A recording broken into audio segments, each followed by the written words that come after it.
चित्रांत शरमण भगवान नाविक स्वामी के पावन पवित्र श्री चरणों में कोटि है वंदन। वर्तमान आचार्य सम्राट पूज्य गुरुदेव श्री श्री मुनि जी महाराज साहब के चरणों में अनंत अनंत वंदन। नमः। आगम ज्ञाता आगम पुरुष हिमाचल केसरी उपाध्याय पर्वत पूज्य गुरुदेव श्री जितेंद्र मुनि जी महाराज साहब के चरणों में अनंत अनंत वंदन। नमः। ऑनलाइन एजुकेशन के प्रणेता संघ सेतु उपाध्याय पर्वत पूज्य गुरुदेव श्री रविंद्र मुनि जी महाराज साहब के चरणों वंदन। नमः। ऑनलाइन एजुकेशन में पधारे हुए सभी गुरु भगवान एवं गौरणी तुल्य समस्त महाचार्य ग्रंथ के चरणों कोटि वंदन। नमः।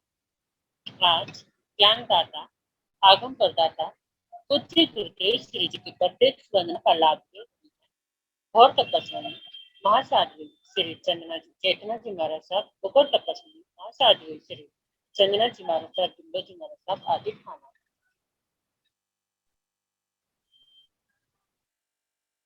Ikuto ayanam paranam karini bandami namasami tatharimi samanimi kandana mangalam devam chetram padmasam namasami ikuto ayanam paranam karini bandami namasami tatharimi samanimi kandana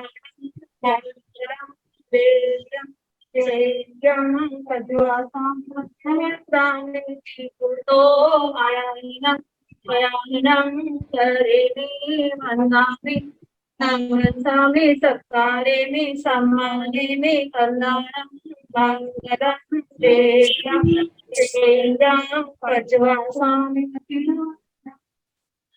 सुख साता जी Antipaya सबको साता है। यह आगम अर्चना निरंतर व निर्बाध होगी। इस हेतु सभी तपस्वी अपना अपना सहयोग दे रहे हैं। आज की तपस्या उपाध्याय पर्वत अनियोग पर्वत पूज्य श्री कन्हैया लाल जी महाराज साहब कमल के श्री संजय मुनि जी महाराज सन्नी सूर्य उत्तर भारतीय पर्वत में डॉक्टर साध्वी श्री सुनीता जी महाराज साहब की शिष्या और तपस्वी डॉक्टर साध्वी श्री सुभा पिंकी जी महाराज साहब उपवास सरमणि डॉक्टर साध्वी श्री शिवाजी महाराज की शिष्या डॉक्टर साध्वी श्री शैली जी महाराज साध्वी श्री सीताजी महाराज साध्वी श्री संजय जी महाराज साहब उपवास महासाध्वी श्री करुणा जी महाराज साहब उपवास तप आराधिका साध्वी श्री तानसी जी महाराज साहब उपवास स्वर्ण संगमणि महासाध्वी श्री जी महाराज की शिष्या साध्वी श्री ऋषिका जी महाराज साहब एंड हम सभी तपस्वी और उनके तप की शिक्षा होते हैं। अब हम पूज्य गुरुदेव श्री जी से पदवत निवेदन करते हैं कि आप अपनी अमृत में वाणी से हमें प्रसाद करें। पधारे गुरुदेव सत्य वंदना सुख साता हाँ जी।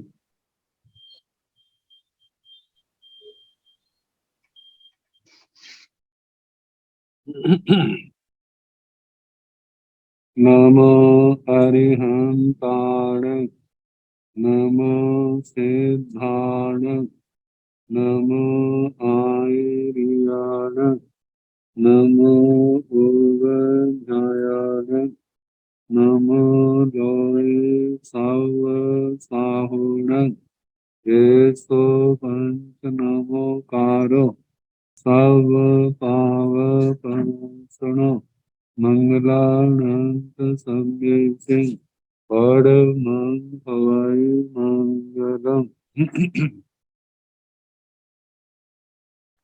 जिन शासन जिन वाणी सदा जयवंत श्रमण संग सदा अविचल मंगल हो। मुक्ति को प्राप्त श्रमण भगवान महावीर स्वामी उनकी परम पावन कल्याणी भागवती वाणी वाचक प्रमुख श्री इंदर घोटे गौतम आदि गणधर भगवान युग प्रधानाचार्य परम पूज्य श्री सुधर्मा स्वामी जी महाराज उनकी परम पावन पाठ परंपरा वर्तमान आचार्य ध्यान योगी परम पूज्य श्री शिव मुनि जी महाराज एवं गुरुजन सबके पावन चरण सरोजों में मेरा अनंत अनंत बार वंदना नमस्कार।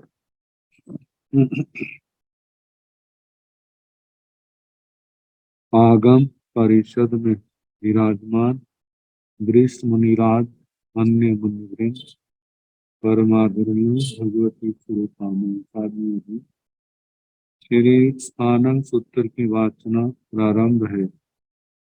चतुर्थ स्थान का द्वितीय उद्देश्य सुनाया जा रहा। कल हम बंध के संबंध में सुनाने लगे थे और उसी प्रकरण में 8 करण, बंधन, संक्रमण, उद्वर्तना, अपवर्तना, उदीर्ण, उपशमना, उपशमन, निधात, निकाचन और उदय सत्ता, इनके संबंध में बताया था। तो सूत्र अब हम प्रारंभ करें। चौवीहे बंधे पणते तंजाहा पगाई बंधे थी बंधे पदेश बंधे। 4 प्रकार का बंध कहा।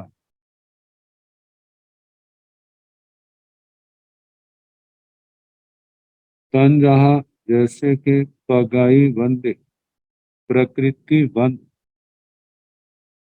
थी बंधे स्थिति बंध, अनुभाव बंधे अनुभाव बंध, प्रदेश बंधे प्रदेश बंध। 4 प्रकार का बंध कहा है। जैसे कि पहला है प्रकृति बंध, जो आत्मा ने योग और कषायों के कारण कर्मों की वर्गणाएं अपनी आत्मा के साथ बांधी, जो बंदी है उसके योगों और कषायों के कारण, विकृतियों के कारण 3 प्रकार का 3 बातें और उसके अंदर आती हैं। पहला तो प्रकृति बंध, ये बंधने वाले कर्म क्या काम करेंगे? क्या ज्ञान को रोकेंगे, दर्शन को रोकेंगे, साता और साता का कारण बनेंगे, या आत्मा के अंदर मूढ़ता पैदा करेंगे? ये कर्म क्या आयु के कारण है, नाम गोत्र अंतराय, इन्होंने क्या काम करना? जो काम करना है वह जो है प्रकृति बंध के नाम से कहा जाता है। दूसरा स्थिति बंध, जो कर्म बंधा है, ये कितनी देर तक ये कर्म परमाणु, कर्म वर्गणाएं आत्मा के साथ बंधी रही। स्थिति काल, और उस समय एक अबाधा काल आता है और एक बाधा काल आता है। प्रत्येक कर्म का स्थिति के अनुसार अबाधा काल होता है। जैसे कोटा कोटि के पीछे 100 वर्ष का अबाधा काल होता है, वैसे 70 कोटा कोटि के पीछे 7,000, 30 कोटा कोटि के पीछे 3,000, 20 कोटा कोटि के पीछे 2,000 वर्ष का अबाधा काल आता है। तो अबाधा काल, और दूसरा है भोग काल, उदय काल, जिसमें कभी कम कभी ज्यादा कर्म उदय में होते हैं और आत्मा की अनुभूति में आते। तो जो उन कर्मों के अंदर स्थिति पड़ती है वह स्थिति बंध के नाम से कहा जाता है। अनुभाव बंध, जिसका दूसरा नाम विपाक भी है और रस भी। तो कर्म के अंदर जो बांधा है उसके अंदर शक्ति कितनी है, उसके अंदर सामर्थ्य कैसा है, प्रगाढ़ता कैसी है, काम है ज्यादा है। ये जो बंध है इसको अनुभाव बंध कहा जाता है। और प्रदेश बंध जो है वो कर्म दलिकों का, कर्म वर्गणों का आत्मा के साथ बंधना है। तो इस प्रकार ये बंध के चार भेद हुए, प्रकृति बंध, स्थिति बंध, अनुभाग बंध और प्रदेश बंध। अब इनको समझाने के लिए दृष्टांत भी लड्डुओं का भी दिया जाता है, औषधि का भी दिया जा सकता है। जैसे कोई लड्डू जो है आयुर्वेदिक विधि के अनुसार बनाया गया है, दवाई बनाई गई है, कोई बात को शांत करने वाली है, कोई पित्त को शांत करने वाली, कोई कफ को शांत करने वाली, कोई बात जनित बात के कारण से पैदा हुए रोगों को दूर करने वाली औषधि है, और कोई औषधि ऐसी है जो पित्त से उत्पन्न होने वाले रोगों को दूर करने वाली है, कोई कफ से उत्पन्न होने वाले रोगों को दूर करने वाली। ऐसे अलग अलग जैसे औषधियों की प्रकृतियां होती हैं, उनकी गुणवत्ता होती है, इसी प्रकार कर्मों के अंदर भी इस कर्म ने क्या काम करना है, ये जो बातें हैं ये प्रकृति बंध के अंतर्गत आ जाती हैं। और ये भी होता है ये औषधि कितनी देर तक ठीक रहेगी, उसके बाद कह देते हैं अब तो इसकी स्थिति जो है पूर्ण होगी, अब इस औषधि के अंदर कोई प्रभाव नहीं रहा। इसी प्रकार जो कर्म बंध हैं कितने समय तक आत्मा के साथ रहेंगे, और उसके बाद जो है अपना परिणाम दिखा करके आत्मा से अलग हो जाएंगे, उनकी निर्जरा हो जाएगी। और किस कर्म के अंदर कितना रस है, अशुभ रस है या शुभ रस है, साता रूप में है और साता रूप में है, अनुकूल रूप में है, प्रतिकूल रूप में है, वह जो रस की मंदता, रस की तीव्रता जो है, वो शक्ति विशेष जो है वह अनुभाव बंध, और कर्म दलिकों का जो आत्मा के साथ बंध हुआ है, संग्रह हुआ है, वह प्रदेश बंध है। अब इसके आगे कहा है कि चौबी है उब कामे पणते तन जहा, बंधनोव कामे उदीर्णोव कामे उब समणोव कामे विपरिणामणोव कामे। चौबी है उब कामे पणते, चार प्रकार का उपक्रम कहाँ है। उपक्रम कहते हैं प्रारंभ को, किसी कार्य का प्रारंभ करना। तो उपक्रम के संबंध में प्रारंभ जो है अच्छा भी होता है, बुरा भी होता है। उपक्रम में गुणों का विकास भी किया जाता है और गुणों का ह्रास भी होता है। तो ये जो है उपक्रम चार प्रकार का कहा है, जहाँ कर्मों के संबंध में है। तो कर्मों के संबंध में ये जो चौबी है उपकामे पणत्ते, चार प्रकार का उपक्रम कहा है। तंजहा जैसे के बंधनों कामे, उदीर्णों कामे, उपशमनों कामे, विपरिणामणों कामे। तंजहा जैसे के पहला है बंधनों कामे, बंधनोपक्रम, कर्म बांधने लगा है, कर्म बांधने प्रारंभ करने लगा है। वैसे तो अनादि काल से कर्मों का बंधन चल ही रहा है, लेकिन कितने समय जो भी कर्म नया नया कर्म करता है तो उसके संबंध में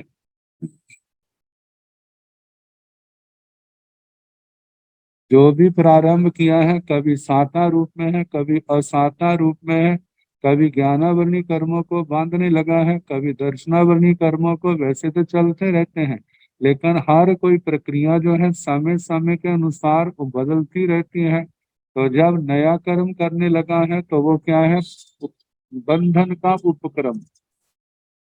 अब जैसे आयु कर्म को बांध, जो अनाभोग अवस्था में बांधी जाती है, आयु कर्म को बांधने का उपक्रम, ज्ञानावरणी को, दर्शनावरणी को, वेदनीय को, मोहनीय को, ऐसे दूसरे कर्मों को बांधने का जो प्रारंभ है वह बंधनोपक्रम है। अब दूसरा है उदीर्णोपक्रम में, कभी अध्यवसाय विशेष के कारण से कर्मों को उदीर्णा करने लगा है, तो उदीर्णा को प्रारंभ करना उदीर्णोपक्रम है। आगे उप समनोपक्रम में कर्मों को शांत करने का जो उपक्रम प्रारंभ है वह उपशमनोपक्रम है। विपरिणामनोपकमे, विपरिणामनोपक्रम, ये जो है जिसमें संक्रमण, कर्म एक प्रकृति के कर्मों को मतलब कि दूसरी प्रकृति में संक्रांत कर देना, उसमें बदल देना। कल बताया था कि कौन मूल प्रकृतियों का आपस में संक्रमण नहीं होता। आयु कर्म की उत्तर प्रकृतियों में भी आपस में संक्रमण नहीं होता। मोहनी कर्म की दर्शन मोहनी का चारित्र मोहनी के रूप में, चारित्र मोहनी का दर्शन मोहनी के रूप में संक्रमण नहीं होता। लेकिन जैसे दर्शन मोहनी की प्रकृतियां हैं, मिथ्या दर्शन मोहनी, मिचर दर्शन मोहनी, सम्यक तो मोहनी। मिथ्या दर्शन मोहनी का संक्रमण होने लगा है, उसमें निर्मलता आने लगी है प्रयास विशेष से, तो वो मिश्र दर्शन मोहनी के रूप में आ गई। और उसकी जैसे कपड़े को धुलाई करने से सफाई होती है, ऐसे इन विशुद्ध अध्यवसायों से जो मिश्र दर्शन मोहनी के पुद्गल थे उनको स्वच्छ किया जा रहा है, तो सम्यक्तों के रूप में वे पुद्गल परिणत हो जाते हैं। और जो सम्यक दर्शन होने के कर्म है, जिस समय आत्मा के अंदर प्रमाद बढ़ता है, तो प्रमाद के कारण साधना घट जाती है, प्रमाद बढ़ जाता है, दुनियादारी में ज्यादा प्रसंग, ज्यादा रस लेने लग जाते हैं, तो यही कर्म जो है सम्यक्तों वाले जो है मिश्र दर्शन होने के रूप में, और मिश्र वाले जो है मिथ्या दर्शन होने के रूप में भी परिणत हो जाते हैं। जैसे साफ कपड़ा पहनने से वो मैला होने लगता है, और यदि उसका ध्यान न रखे तो जल्दी मैला हो जाता है, ऐसे कर्म भी अच्छे से बुरे और बुरे से अच्छे रूप में परिणत हो जाते हैं। ऐसे कषाय मोनि कर्म, चारित्र मोनि कर्म की दो प्रकृतियां हैं, जैसे कषाय मोनि, नो कषाय मोनि। नौकशाय मौनी में अनंतानुबंधी के जब आत्मा धर्म ध्यान करने लग जाता है, सामायिक संबत, शास्त्र, स्वाध्याय, नाना प्रकार की तपस्याएं, नियम व्रत पालने लगता है, तो अनंतानुबंधी के कषाय जो है वो भी पतले पड़ने लग जाते हैं। अब अनंतानुबंधी कषायों का संक्रमण अप्रत्याख्यान वर्ण के रूप में, अप्रत्याख्यान वर्ण का अप्रत्याख्यानी के रूप में, अप्रत्याख्यानी के प्रत्याख्यान वर्ण के रूप में, और प्रत्याख्यान वर्ण के संज्वलन के रूप में आ जाते हैं। और इनको भी क्षय कर दिया जाए तो आत्मा अक्षय भाव के अंदर आ जाता है।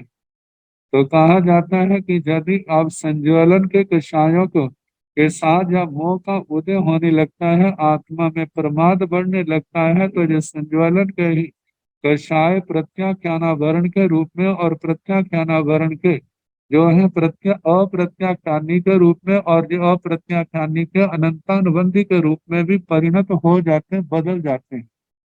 तो इसी प्रकार दूसरी प्रकृतियां जैसे बताया था, ज्ञानावरणी की उत्तर प्रकृतियां हैं, वो आपस में परिणत हो, उनमें संक्रमण हो जाता है। अब इनके अंदर जैसे मति ज्ञानावरणीय, शुद्ध ज्ञानावरणीय के रूप में, शुद्ध ज्ञानावरणीय मति ज्ञानावरणीय के रूप में, ऐसे जब प्रकृतियों का संक्रमण विपरिणामन होता है, परिवर्तन होता है, उसको संक्रमण कहते हैं। तो संक्रमण को ही विपरिणामन के नाम से कहा है। विपरिणामनोपक्रमे, विपरिणामनोपक्रम संक्रमण।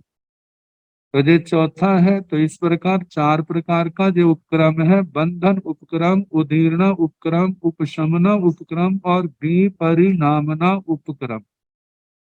अब इसके आगे का है बंधनोपक्रम 24 पणते तंजहा। बंधनोपक्रम, बंधन उपक्रम चार प्रकार का कहा है तंजहा, जैसे कि पगाई बंधनोपक्रम, ठी बंधनोपक्रम, अनुभाव बंधनोपक्रम, प्रदेश बंधनोपक्रम। ये बंधन उपक्रम चार प्रकार का कहा है, जैसे कि प्रकृति बंधनोपक्रम, स्थिति बंधनोपक्रम, अनुभाव बंधनोपक्रम, प्रदेश बंधनोपक्रम। कहा जाता है ये चारों जो है इकट्ठे ही शुरू होते हैं। प्रकृति, स्थिति और अनुभाव और प्रदेश, इन कर्मों को जैसे ही कर्म बढ़ता जा रहा है, उसके साथ ही प्रकृति भी बढ़ रही है, स्थिति भी बढ़ रही है, और अनुभव भी आ रहा है प्रदेश बंद के साथ ही। तो कहा जाता है जिस समय केवल जोग होंगे, कषायों का उदय नहीं होगा, तो वो तो जो है 11वां गुण स्थान है उपशम का, और क्षय की मोनि कर्म के क्षय की दृष्टि से 12वां 13वां जो गुण स्थान है। तो जहाँ पर केवल योग है, जहाँ कषाय विकार नहीं है, इसलिए प्रकृति और प्रदेश बंद ही होता है। लेकिन जब बंधन के साथ योगों के साथ कषाय मिल जाते हैं तो प्रकृति प्रदेश के साथ स्थिति और अनुभाव भी बंधने प्रारंभ हो जाते हैं, ये बंधते हैं। तो जब भी बनते हैं जो इकट्ठे बनते हैं, तो आगे कहा था बंधन है देवी चार प्रकार का और इकट्ठा। उदीर्णोव कामे चौबीह पनत्ते तंजहा पगाई उदीर्णोव कामे सी उदीर्णोव कामे अनुभाव उदीर्णोव कामे प्रदेश उदीर्णोव कामे। जिस समय आत्मा उदीर्णा करने लगता है तो वो भी चारों का होता है। उदीर्णा जो है कहा जाता है जो उदय में नहीं आए उन कर्मों की उनको समय से पहले उदय में लाना। तो कहा जाता है उदय में नहीं आए कर्म जो है, एक तो ऐसे है जिनका अभी स्थिति काल लंबा है, जिनका उदय का समय नहीं आया। कहा कि जो उदय के अयोग्य है अभी कर्म, उनकी उदीर्णा नहीं होती। जो उदय होने वाले हैं उनकी समय से पहले उदीर्णा हो जाती है, उनकी की जाती है।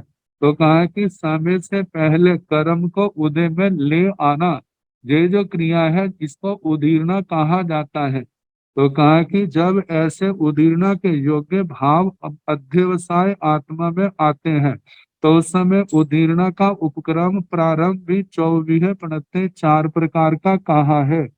तंजहा जैसे के पगाई उदीर्णोव कमे की उदीर्णोव कमे अनुभाव उदीर्णोव कमे प्रदेश उदीर्णोव कमे प्रकृति उदीर्णा उपक्रम स्थिति उदीर्णा उपक्रम अनुभाव उदीर्णा उपक्रम प्रदेश उदीर्णा उपक्रम। तो ऐसे इनकी उदीर्णा करना, जो चार प्रकार की उदीर्णा जो इकट्ठी होती है, तो प्रकृति की स्थिति की अनुभाव की और प्रदेश की।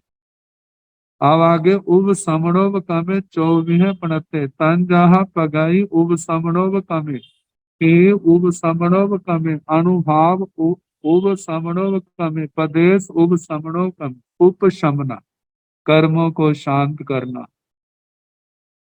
शांत करने के जो अध्यवसाय हैं, तो कहा जाता है स्वयं शांत रहना। जो तो शांत रहने से कर्मों की निर्जना भी होती है और कर्म भी शांत होते हैं। तो उपशमना उपक्रम ये भी चार प्रकार का कहा है। तंजहा जैसे कि पगाई उप समणव कामी प्रकृतियों को उपशांत कर। जैसे उपशम श्रेणी में जैसे जैसे साधक आगे बढ़ता है, जो प्रकृतियां उदय में थी तो उनको शांत कर दिया जाता, वो शांत होती जाती। जो प्रकृतियों का शांत होना है वह उपशमना उपक्रम है। तो प्रकृति का उपशमना उपक्रम और ऐसे स्थिति का शांत होना, स्थिति का उदय जो है वो रुकना। तो जो उपशम स्थिति का उपशमन उपशमन जो है वह स्थिति के उपशम का उपक्रम। और इसी प्रकार अनुभाव उपशमनोपक्रम अनुभाव का उपशमनोपक्रम प्रदेश उपशमनोपक्रम प्रदेश उपशमनोपक्रम उपशम के संबंध में कहा है कर्मों का उदय और उदीर्णा के अयोग्य बना देना। कर्मों को उदय और उदीर्णा के अयोग्य बना देना, उसको बिल्कुल शांत कर दे। जो अयोग्य बनाना है इसको उपशमना कहा जाता है। उपशमना के लिए जो प्रयत्न किया जाए उसे उपशमनोपक्रम कहते हैं। उपशमना के लिए कर्मों को शांत करने के लिए जो प्रयत्न किया जाए वह उपशमनोपक्रम है। कर्मों को उदय उदीर्णा निघात और निकाचन के अयोग्य बनाना ही उपशमनोपक्रम कहलाता है। कर्मों का उस समय ना उदय होगा, ना उदीर्णा होगी, ना निधत होगा और ना ही निकाचन वो अत्यंत प्रगाढ़ होंगे। तो इनके अयोग्य बनाना उपशमनोपक्रम कहलाता है। यह उपक्रम भी प्रकृति आदि चारों का एक साथ ही होता है, एक एक का नहीं। तो उपशमना दो प्रकार की होती है, एक देशोपशमना, एक सर्वोपशमना। कहा जाता है मोह कर्म की उपशमना दोनों तरह की होती है, देश देश भी और सर्व की, किंतु शेष कर्मों की देशोपशमना ही होती है, सर्व की नहीं। अब कहा जाता है जिस समय देशोपशमन होता है, उदय भी होता है और शांत भी होता है, वह दशा क्षोभशम की कहलाती। तो मोनी कर्म का जो है, कहा कि मोनी कर्म को छोड़ करके बाकी का क्षय है, जहाँ देशोप मतलब के क्षोभशम है। लेकिन मोनी कर्म में जो है जहाँ पर क्षोभशम भी है, उपशमना भी है और क्षय भी है। बाकी कर्मों में देशोपशमना या क्षोभशम जहाँ बिल्कुल क्षय होना, तो देशोपशमना जो दर्शन मोनी की है वहां पर क्षोभशम मतलब सर्वघाती प्रकृतियां जो उदय में आई थी वो क्षय हो गई है, जो दूसरी सर्वघाती है उनका उदय का टाइम आया नहीं। अब उदय से पूर्व की जो दशा है उस समय ऐसा तो नहीं है दर्शन मोनि कर्म की प्रकृति और उदय में नहीं है, उदय में तो है, लेकिन वो उदय में होने वाली मिश्र दर्शन मोनि भी हो सकती है, सम्यक तो भी हो सकती है, लेकिन सर्वघाती प्रकृति उदय में नहीं है। सर्वघाती उदय में होती तो सारे गुण का घात कर देती। तो कहा कि देश घाती होने के कारण से मिश्र वाला वहां पर उसको मिश्र सम्यक तो मिश्र दृष्टि बनेगा और सम्यक तो होने वाला सम्यक तो होने वाला उसके जो उदय है तो उसके क्षामिक सम्यक तो पैदा हो जाएगी। और ऐसे दूसरे जो कर्म है ज्ञानावरणीय आदि है, ज्ञानावरणीय है, दर्शनावरणीय है, इनका जो है क्षोभशम है देश उदय। जितना उदय में है उतना गुण का घात है, जितना उदय में नहीं है उतना गुण का घात नहीं है। तो इस प्रकार कहा कि अब इसमें जो है मौनी कर्म है दर्शन मौनी, जिस समय जिस शांत होता है तो उस समय उपशम सम्यक तो है, और जिस समय चारित्र मौनी भी सर्व प्रकार से शांत हो जाता है तो वह 11वां गुण स्थान होता है उपशांत मोहनी का। अब जैसे जैसे देश का उदय होने लगता है, चारित्र का उदय होने लगा चारित्र मोहनी का, तो वह 11वें गुण स्थान से नीचे आने लग पड़ा। जैसे जैसे बढ़ता जाएगा चारित्र मोहनी का उदय उतना उतना निम्न गुण स्थानों में आता जाएगा। और ऐसे मौनी कर्म का जो उदय में आया है तो उपशम सम्यक्तों से गिर करके वो मिथ्यात्व में आ जाएगा। तो कहा है कि इस प्रकार मौनी कर्म की एक देशोपशमना है, एक सर्वोपशमना है।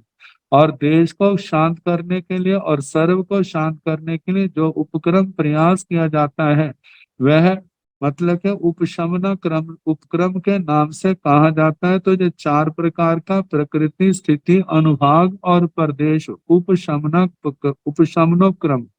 मतलब बंधन का उपशमनोपक्रम, प्रकृति का उपशमनोक्रम, स्थिति का उपशमनोक्रम, अनुभाव का उपशमनोक्रम उपक्रम और प्रदेश का उपशमनोक्रम। तो ऐसे 4 प्रकार का हुआ। अब आगे है विपरिणामना।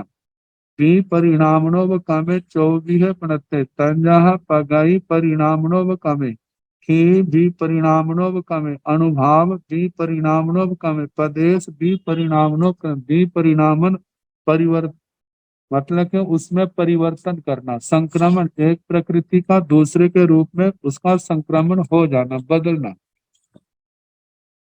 तो इसमें बताया जैसे पहाड़ी नदी के पाषाण पत्थर की तरह स्वाभाविक रूप से अथवा द्रव्य क्षेत्र काल और भाव से या करण विशेष से, करण विशेष अध्यवसाय विशेष भावों से कर्मों का एक अवस्था से दूसरी अवस्था में परिणमन हो जाना अथवा क्षय क्षोभशम उदय सत्ता उद्वर्तना अपवर्तना आदि के द्वारा कर्मों के परिणाम का बदल जाना भी परिणामना है।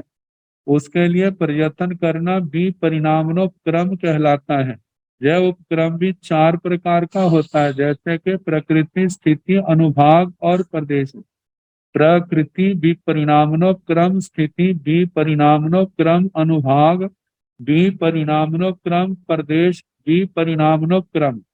एक प्रकृति का दूसरी प्रकृति में, एक स्थिति का दूसरी स्थिति में, एक रस का दूसरे रस में, और एक प्रदेश का प्रदेशांतर में बदल जाना विपरिणामनो क्रम कहा जाता है। ऐसा प्राय सभी संसारी जीवों में पाया जाता है।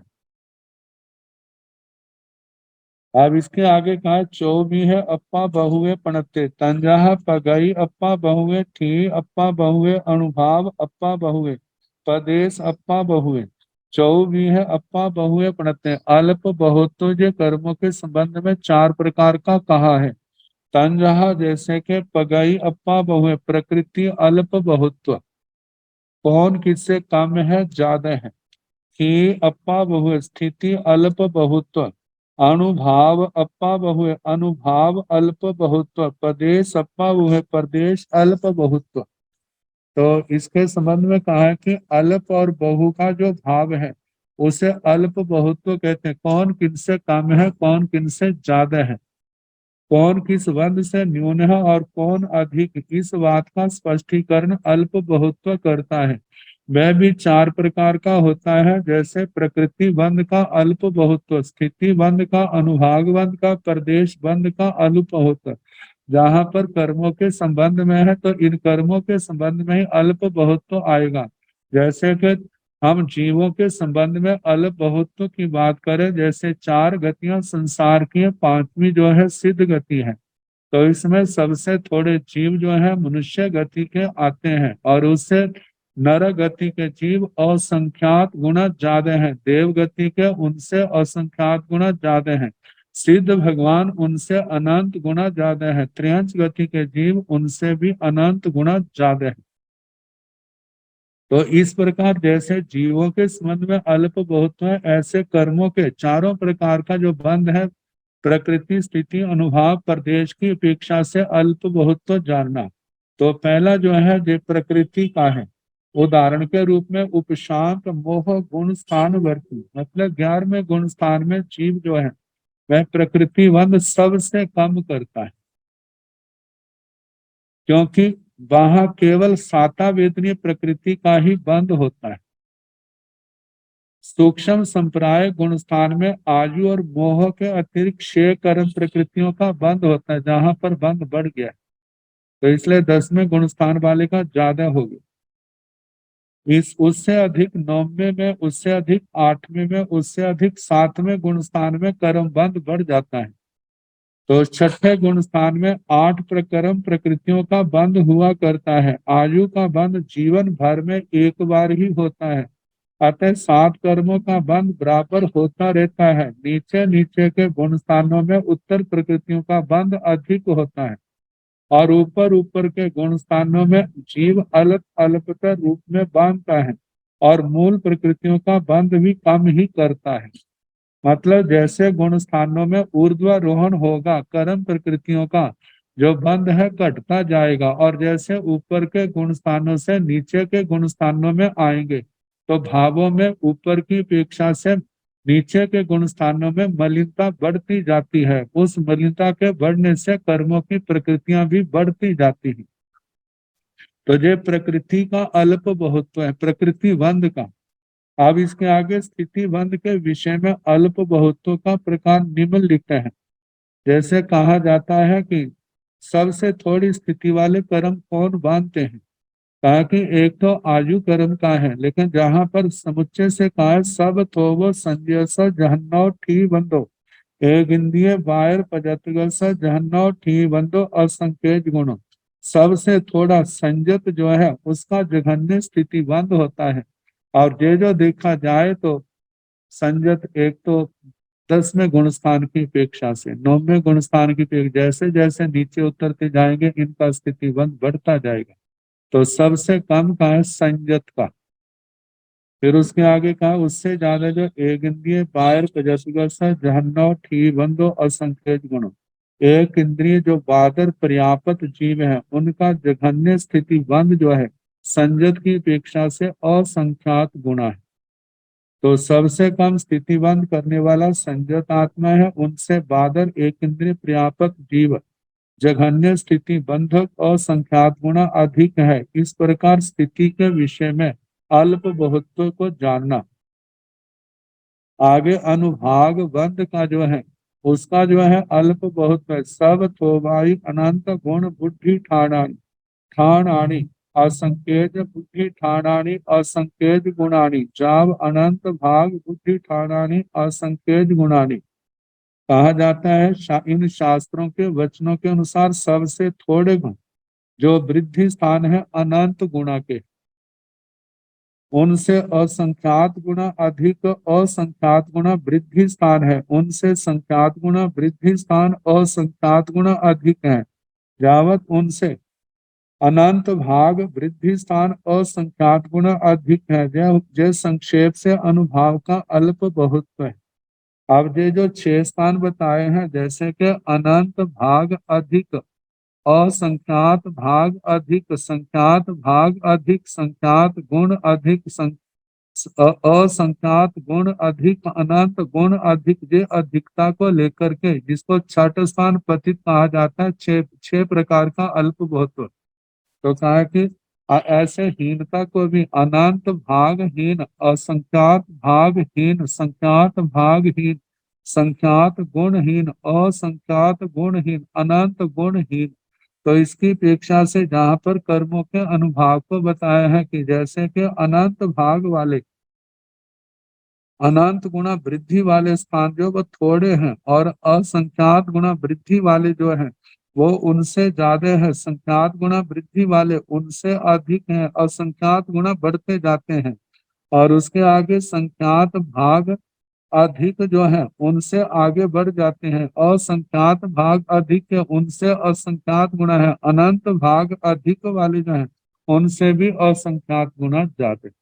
अब इनको समझने के लिए काफी पहले अभ्यास करना पड़ता है, फिर ये दिमाग में बैठता है। तो आगे प्रदेश बंद का अल्प बहुत्व जो है, आठवीं बंद गस आउ भागो थोबो नाम गोयान तुल्लो विशेष आहियो नान दंसन दंसन दंसनांत रायान तुल्लो विशेष आहियो मोह स विशेष आहियो बेयणीय स विशेष आहियो। तो आठों कर्मों का जो कर्म दलिकों का कर्म वर्गणाओं का जो अल्प बहुत्व है, इसमें बताया कि प्रदेश बंद का आठों कर्मों में से इस प्रकार विभाग होता है। आयु कर्म का भाग सबसे थोड़ा, उससे नाम और गोत्र का भाग परस्पर नाम गोत्र का बराबर होता है, लेकिन आयु कर्म से विशेष अधिक होता है। ज्ञानावरणीय दर्शनावरणीय अंतराय इनका भाग परस्पर तुल्य, लेकिन विशेषाधिक पूर्व की अपेक्षा से नाम गोत्र से विशेष अधिक है। नाम और गोत्र कर्म के प्रदेश परस्पर तुल्य, विशेष अधिक भाग जो है मौनी कर्म का है। सबसे अधिक भाग जो है वो वेदनी कर्म का है, क्योंकि थोड़े पुद्गल द्रव्य के होने पर वेदनीय कर्म का अनुभव स्पष्ट रीति से नहीं हो सकता। वेदनीय के अतिरिक्त शेष 7 कर्मों की अपनी अपनी स्थिति के अनुसार भाग मिलता है। जिस कर्म की अधिक स्थिति है उसको अधिक भाग मिलता है, मद कर्म दलिक उसके हिस्से में ज्यादा जाते हैं, और जिस कर्म की स्थिति कम है उसे हीन भाग मिलता है। जिस प्रकार भोजन उदर में जाने के बाद काल क्रम से खल रस रुधिर आदि धातु उपधातुओं के रूप में परिणत हो जाता है, उसी तरह जीव प्रति समय जिन कर्म वर्गणाओं को ग्रहण करता है वे कर्म वर्गणाएं उसी समय उतने हिस्सों में बंट जाती हैं। जितने कर्मों का बंध उस समय उस जीव के होता है। यह है प्रदेश बंध के अल्प बहुत्व का प्रकार। अब इसके आगे चौवीहे निधत्ते, हाँ, चौवीहे संकमे पणत्ते तन जहा पगई संकमे थी संकमे अनुभाव संकमे पयस संकमे। चौवीहे संकमे पणत्ते 4 प्रकार का संक्रम का है संक्रमण, या संक्रमणोपक्रम आया था। संक्रम तन जहा जैसे कि पगई संकमे प्रकृति का संक्रमण बताया था। मूल प्रकृतियों का संक्रमण नहीं होता, उत्तर प्रकृतियों में संक्रमण होता है। तो प्रकृतियों का उप संक्रमण और थी संक्रमे स्थिति संक्रम या संक्रमण, अणुभाव संक्रमे अनुभाव संक्रम या संक्रमण, प्रदेश संक्रमे प्रदेश संक्रम प्रदेशों का संक्रमण।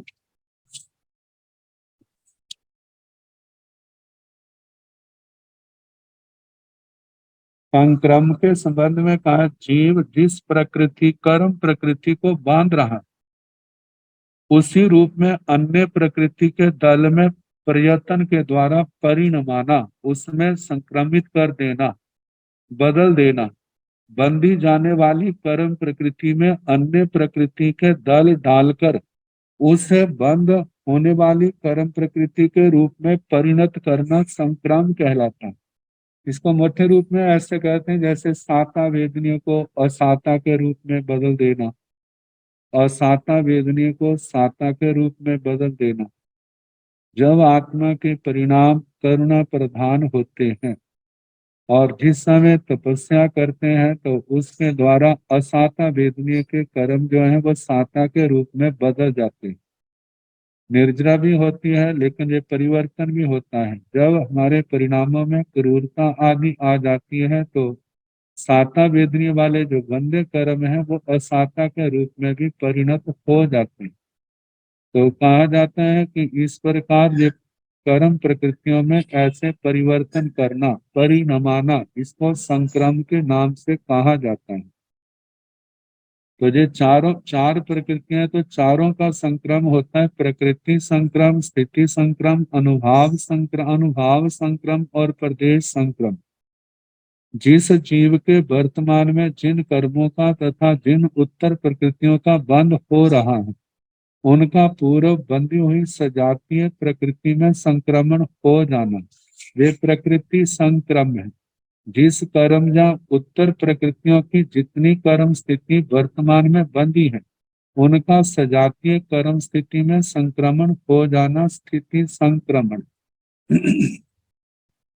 जिस जिस कर्म का तथा उनकी उत्तर प्रकृतियों का तीव्र या मंद अनुभाग बंध किया है उनका अपने अपने सजातीय रस में संक्रमण हो जाना अनुभाव संक्रमण कहलाता है। प्रदेश संक्रमण में जो भाग जिस कर्म के हिस्से में आता है उन भागों का सजातीय भागों में मिल जाना प्रदेश संक्रमण कहलाता है। इस प्रकार चार बंधों का संक्रमण समझना चाहिए। और इसको ऐसे कहा, जिस वीर्य विषय से, शक्ति विषय से कर्म एक स्वरूप को छोड़कर दूसरे सजातीय स्वरूप को प्राप्त करता है उस वीर्य विशेष का नाम संक्रम है।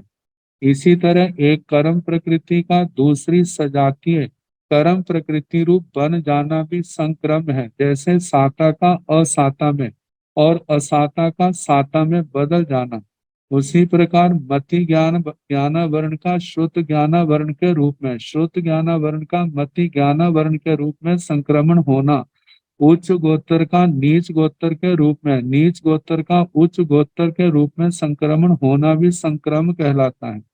संक्रम के विषय में उपर्युक्त दो धारणाएं प्रचलित हैं। पहले जो बताया था दो बताए, एक तो ये कि अच्छे से बुरा और बुरे से अच्छा, एक प्रकृति का दूसरे के रूप में बदल जाना, और दूसरा जो पहली बताई थी जो कर्म इकट्ठे किए जा रहे हैं, बांधे जा रहे हैं, पूर्व में बंधी हुई कर्म प्रकृतियों के साथ उनका मिल जाना।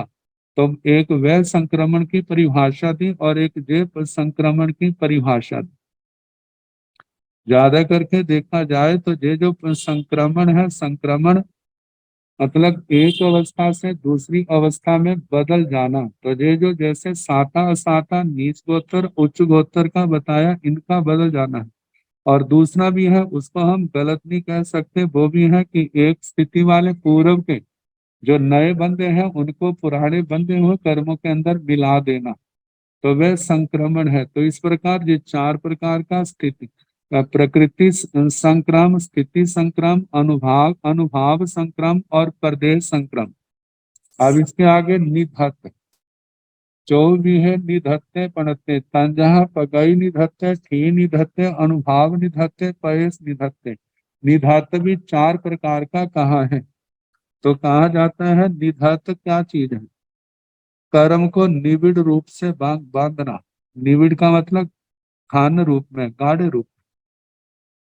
तो गाढ़े गाढ़े में अंतर होता है, एक तो अत्यंत प्रगाढ़ है और एक कम गाढ़ा है।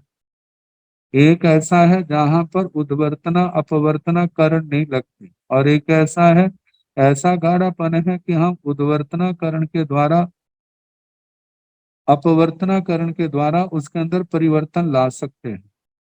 तो कहा कर्म को निबिड़ गाढ़े रूप से बांधना, बंधे हुए कर्मों के तप्त सूची, गरम गरम सोई के सुइयों के समूह की तरह अवस्थान को निधात कहते हैं। इसमें उद्वर्तन और अपवर्तन ये दो ही करण होते हैं। स्थिति और अनुभाव बढ़ाने को उद्वर्तन और उन्हें कम करने के लिए अपवर्तनाकरण होता है। निधात कर्म के भी चार प्रकार हैं, जैसे प्रकृतिबंध, स्थितिबंध, अनुभागबंध और प्रदेशबंध। जिन कर्मों का बंध मंद परिणामों से होता है और जिनका बंध अति संदिग्ध भावों से नहीं हुआ, उन्हें निधात कहते हैं।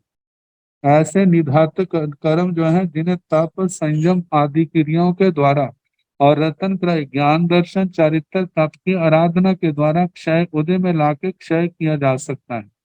न्यूनाधिक होने वाले निधात कर्म ही होते हैं। जिन कर्मों में कम, जिनको कम किया जा सके या बढ़ाया जा सके, वह निधात कर्म है। निधात कर्म की उदीर्णा भी नहीं होती। तो कहा जाता है तप आदि के द्वारा इनको क्षय किया जाता है। तो निकाचित कर्म है जिन कर्मों का बंध अति निबिड़ है, अत्यंत प्रगाढ़ है, अति संदिग्ध भावों से हो, तीव्र कषाय भाव से हो, या पर भव की आयु बांधने के समय हो, वे निकाचित कर्म कहलाते हैं। निकाचित कर्म में उद्वर्तन अपवर्तन के लिए कोई स्थान नहीं है। शेष अन्य कर्णों के लिए भी कोई अवकाश नहीं है। तपाकर निकाली हुई लोह शलाका, शलाकाएं घन से कूटने पर जिस तरह एक हो जाती है, उसी तरह निकाचित कर्मों का भी आत्मा के साथ गाढ़ा संबंध हो जाता है। कहते हैं उनको भोगे बिना छुटकारा नहीं। निकाचित कर्म शुभ भी होते हैं और अशुभ भी होते हैं। शुभ के लिए यही कहा जाता है कि भोगावली कर्म है, बिना भोगे छुटकारा नहीं होगा। जिसके कारण से संयम के भाव होने पर भी वो आत्मा जो है, जब तक वो समय नहीं आता, भोगावली कर्म समाप्त नहीं होते, तब तक संयम मार्ग में नहीं आते। तो उनका फल भी जीव को अवश्य भोगना पड़ता है। उनका फल उदय से ही भोगा जाता है, और उदीर्णा से भी। निकाचित कर्म के भी प्रकृतिबंध एवं स्थितिबंध, अनुभागबंध, प्रदेशबंध, इस प्रकार चार प्रकार के। तो जहाँ कहा कि कर्मों का बंध किन किन कारणों से होता है, उन उन कारणों से अपने को अलग रखना।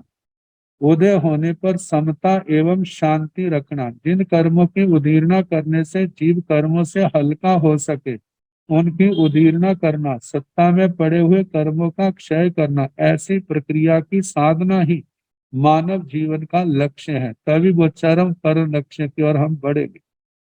मनुष्य संसार में भटक रहा है कर्म बंध के कारण। प्रस्तुत सूत्र में कर्म बंध क्या है, इसके भेदों के रूप क्या है, किस प्रकार से उस कर्म बंध को तोड़ा जा सकता है, इत्यादि विषयों का सूक्ष्म विवेचन किया है। कर्म की इतनी सूक्ष्म व्याख्या जैन आगम ही प्रस्तुत कर। निकाचित बंध के संबंध में एक ऐसे कहा जाता है कि एक तो कर्म भोगने ही पड़ते। जैसे आयुष्य कर्म का निकाचित बंध है, जो बंध गया है वो तो भोगना ही पड़े। दूसरे साता और साता आदि, जैसे साता को तो क्षय करने के लिए तपस्या नहीं करनी पड़ती, वो तो भोग करके खत्म होता है। लेकिन जो असाता आदि है, उनके लिए कहा जाता है कि यदि अत्यंत प्रगाढ़ निकाचित बंध है, तो उसको नष्ट करने के लिए प्राय करके दुर्धर्ष तप करने पर ही वो क्षय हो सकता है, अन्यथा नहीं। ऐसा विशेष आवश्यक भाष्य के अंदर हमने पढ़ा था। तो ये दो बातें बता दी। एक कर्म तो ऐसे हैं जो तो भोगने ही पड़ते हैं, और दूसरे ऐसे हैं दुर्धर्ष तप के द्वारा उनको क्षय किया जा सकता है। और उसमें कई बार ऐसा होता है, कहते हैं दूसरी तपस्या करते हैं तो उसका कोई परिणाम नहीं होगा, कहा जाता है जो तपस्या करते रहते हैं तो आत्मबल इतना बढ़ जाता है साधना करने के कारण से कि उन निकाचित जो अशुभ निकाचित कर्म है उनका सामना करने की शक्ति, सहने की शक्ति, प्रतिकार करने की शक्ति जो है आत्मा के अंदर आ जाती है कि उन कर्मों को भोगता हुआ वह आत्मा जो है संयम मार्ग से भ्रष्ट नहीं होता, धर्म धर्म आराधना से मोक्ष मार्ग से विचलित नहीं होता उस आत्म बल के कारण। अब इसके आगे एकत्व भेद, चत्तारी एकता पणत्ता, ये दो तीन सूत्र ऐसे हैं जो काफी गूढ़ हैं। तो चत्तारी एकता पणत्ता तन जहाँ द्रव्य एक काय, माउव एक काय, पजय एक काय, संगह एक काय। एकत्व के चार रूप हैं। चत्तारी एकता पणत्ता, ये एकत्व, ऐक्य, मतलब कि जहाँ संग्रह न्याय की दृष्टि से विचार किया गया है, ये चार प्रकार के कहे हैं। एकत्व के चार रूप हैं। पहला है तंजहा, जैसे कि द्रव्य एक काय, द्रव्य एकत्व। दूसरा है माव एक काय, मातृ मात्रिक एकक। तीसरा है पज्जय एक काय, पर्याय एकक। चौथा है संग्रह एक काय, संग्रह एकक, संग्रह एकत्व। तो पहला जो है द्रव्य एकत्व के संबंध में वर्णन आ रहा। कहते हैं इस विशाल संसार में द्रव्य मूल तत्व है जिसका सृष्टि में महत्वपूर्ण स्थान है।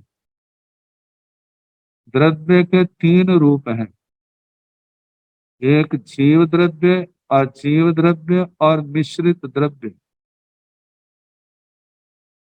जीव द्रव्य अर्थात जीवास्ति काय, जिसके अंदर जीव आते, और इन जीवों में तीन प्रकार की आत्मा का अंतर्भाव होता है, जैसे बहिरात्मा, अंतरात्मा, परमात्मा। बहिरात्मा तो बहिर्मुखी है, जिसका संसार की ओर राग रंग में संसार की ओर ध्यान है, जिनको सम्यक दृष्टिपना भी प्राप्त नहीं हुआ, जो आत्मा आत्मा की शुद्धि के लिए कोई प्रयास नहीं करे, ऐसे जो है बहिरात्मा। दूसरी अंतरात्मा, अंतरात्मा जो जिनको सम्यक्तों का भी लाभ हो गया है और आत्म शुद्धि के लिए जो प्रयास कर रहे हैं, ऐसे जीवों को अंतरात्मा कहा जाता है। और जो आत्मा कर्मों से सर्वथा विमुक्त हो गए हैं उनको परमात्मा कहा जाता है।